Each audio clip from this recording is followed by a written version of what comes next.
just to stay in the news. Like, we tried for May 9, it didn't work. We tried for June 4, it didn't work. And then his fans know that at least he was trying. Or is he really serious that he thinks he can pull this off inside of a month now? Our MMA insider Brett Okamoto joins us now. Is there a chance that Dana White's doing this? This is a cynical question, just to stay in the news. Like, we tried for May 9, it didn't work. We tried for June 4, it didn't work. And then his fans know that at least he was trying. Or is he really serious that he thinks he can pull this off? Kenny, he is dead serious. I mean, he believes that he could have pulled it off this weekend. You know, as you recall, UFC 249 was supposed to happen in California this weekend, and Dana White was adamant to me last week when I spoke to him in person, when I spoke to him on the phone again, he reiterated it to me that, hey, I could go this weekend. I could go this weekend. I know how to put on events.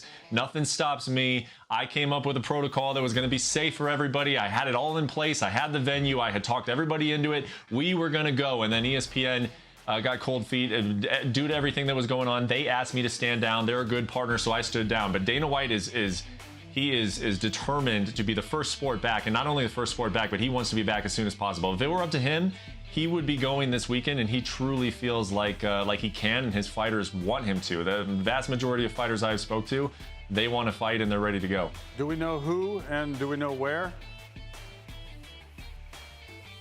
We do not know where yet, and I would imagine that we won't know where for a little bit. I think part of that is due to the process of them just trying to figure out where it is, and also part of it is that they don't really want anybody to know. You saw that with UFC 249. He didn't mention that it was going to be in California until the cat was already out of the bag and the fight had been canceled. As far as who, he did give me the full list of fights that the UFC is targeting right now.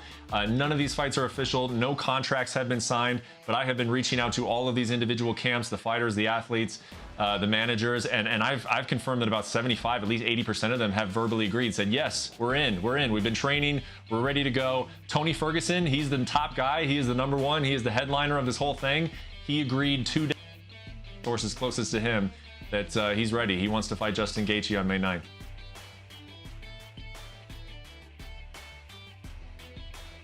How close did the talks get with Khabib? They had other plan, and for them it was I know Khabib wanted to have that fight. I want it,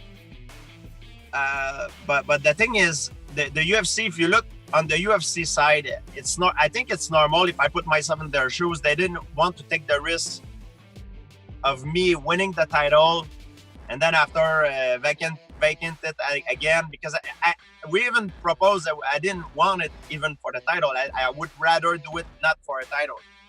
For me, it was because I considered Khabib right now the best fighter in the world, and he wanted to fight me as well. So I thought it was a good fan fight, you know, for the fans.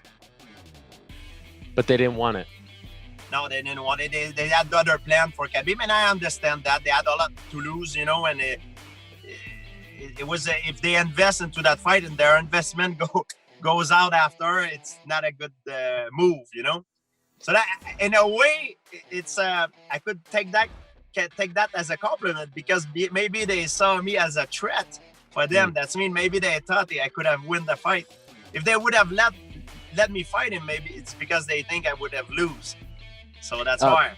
After you retired, after you had the press conference, until today, have you ever talked to Dana White?